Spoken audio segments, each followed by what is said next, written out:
미스터트롯 3 가장 인기 있는 가수 탑7을 발표합니다. 가장 높은 배당률로 준결승에 진출한 사람은 누구인가요? 김용빈이 이끄는 용트림팀이 호평을 받았다. 6일 방송된 TV조선 미스터트롯 37회에서는 메들리팀 미션이 진행된 가운데 김용빈이 이끄는 팀이 호평을 받았다. 시청자 투표 결과 5위 최재명, 4위 남승민, 3위 춘길, 2위 손비나, 1위의 김용빈이 각각 순위에 올랐다. 소희연이 엄마, 여보 소리 안 듣고 아무 노이즈 없이 혼자 있고 싶다.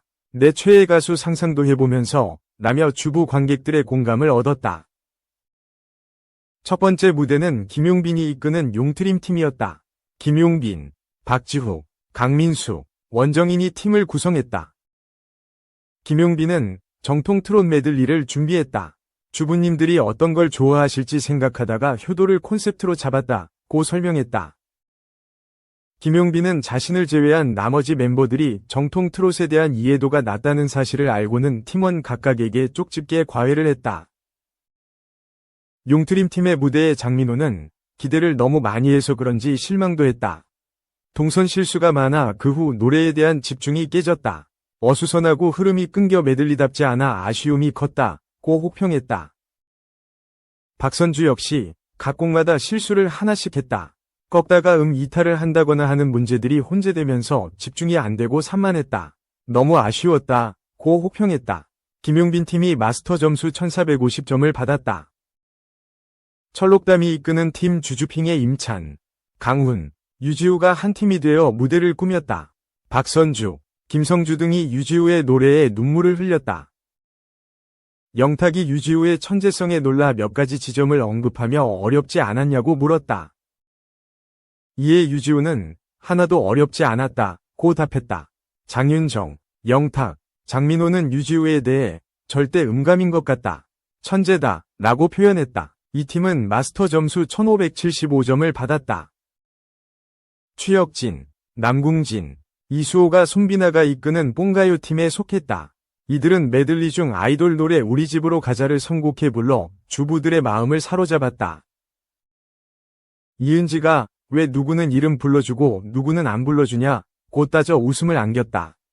손비나는 주부 해방의 날이라서 기혼자분들을 대상으로 준비했다고 답했다. 박선주는 정답을 봤다. K트롯이 이런 방향으로 갔으면 좋겠다고 생각한다. 제가 드릴 수 있는 최고의 점수를 드렸다고 호평했다. 장윤정 역시 엄청난 연습량을 봤다. 저도 드릴 수 있는 최고의 점수를 드렸다고 호평했다. 붐은 다 좋은 말씀 하시는데 안 좋은 얘기해도 되냐며 긴장감을 부여했다. 붐은 다 좋았는데 손비나 씨가 셔츠 벗었을 때 신생아인 줄 알았다. 그거 본 어머님들이 과거 육아하던 시절 떠올리시면서 스트레스를 좀 받으셨다고 농담에 웃음을 선사했다. 손비나 팀이 마스터 점수 1590점을 받았다. 마스터 10명이 각 100점을 준 사실에 모두가 놀랐다. 최재명이 이끄는 팀 트롯봉제에는 김현수, 박광현, 남승민이 포함됐다. 신나는 이들의 무대의 영탁은 이게 팀 미션이 아닌가 싶다. 재명 씨 노래 정말 잘하신다고 호평했다. 트롯봉즈 팀이 마스터 점수 1548점을 받았다. 이지훈이 이끄는 이지훈 남즈 팀이 무대에 올랐다. 이지훈, 크리스형, 문태준, 심수호로 구성된 해당 팀은 시작부터 외모로 관객을 사로잡았다. 영탁은 팀 이름은 이지훈 남즈인데 무대를 보는 제 마음은 낫 이지였다며 아쉬웠던 점을 짚었다. 영탁은 실수들이 있었다. 점수를 후하게 드릴 수 없었다고 호평했다. 장윤정은 따끔하게 얘기해도 되냐며 학을 위한 무대였다. 눈에 띄고 안 띈 분들의 차이가 너무 났다. 메들리를 할 때는 선곡의 밸런스가 맞아야 된다. 뒤에 갈수록 앵콜이 나와야 되는데 기억에 남는 건 이지훈 씨의 인형이었다. 이지훈 씨는 성량이 좋고 무대에 서본 경험이 많아 소리가 잘 나온다. 그런데 나머지 무대에 서본 경험이 적은 분들이 성량을 따라가려고 애쓰다 보니까 전체가 다 크니까 무서웠다고 호평했다. 이지훈 남즈 팀이 마스터 점수 1492점을 받았다. 가장 낮은 점수를 받은 김용빈 팀이 5위로 밀려났다. 이재훈 남즈팀과 같은 대기실을 쓰던 용트림팀의 김용빈이 이 방터가 안 좋나 보다. 우리 두 팀만 욕을 먹었다. 며 아쉬움을 표현했다. 2. Y랭킹 패션 베스트 세리 vs 워스트 서동주. 한파와 폭설이 몰아친 2월 첫째 주. 길거리를 나선 사람들은 두꺼운 패딩과 방한용품으로 추위를 막기 위해 애썼지만 이 추위가 스타들의 스타일링을 향한 열정까지 막을 수는 없었다. 그중 베스트 패셔니스타로는 그룹 달샤벳 세리가 선정됐고 워스트 패션으로는 방송인 서동주가 이름을 올렸다. 베스트 달샤벳 세리, 김성현 기자, 포인트를 줄곳에 확실히 주며 단번에 눈길을 사로잡는 코디. 등이 한껏 파인 과감한 화이트 드레스를 시작으로 한쪽에만 걸친 아우터가 멋스럽게 느껴진다. 여기에 다채로운 컬러 패턴이 들어간 구두와 화려한 귀걸이까지 모델 포스가 물씬 풍긴다. 최보란 기자, 청순함의 상징인 화이트 컬러가 섹시할 수 있다는 것을 보여준 스타일링이다. 크리스털 드롭 귀걸이와 프린팅이 가미된 킬일이 단조롭지 않게 포인트가 됐다.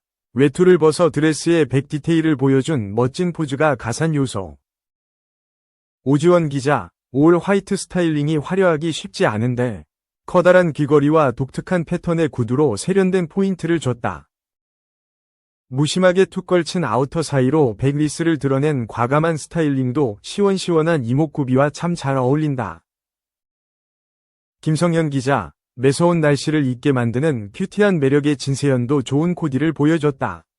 특히 아우터와 스커트 모두 기장이 짧아 귀여운 헤어를 한층 더 매력적으로 느끼게 해준다.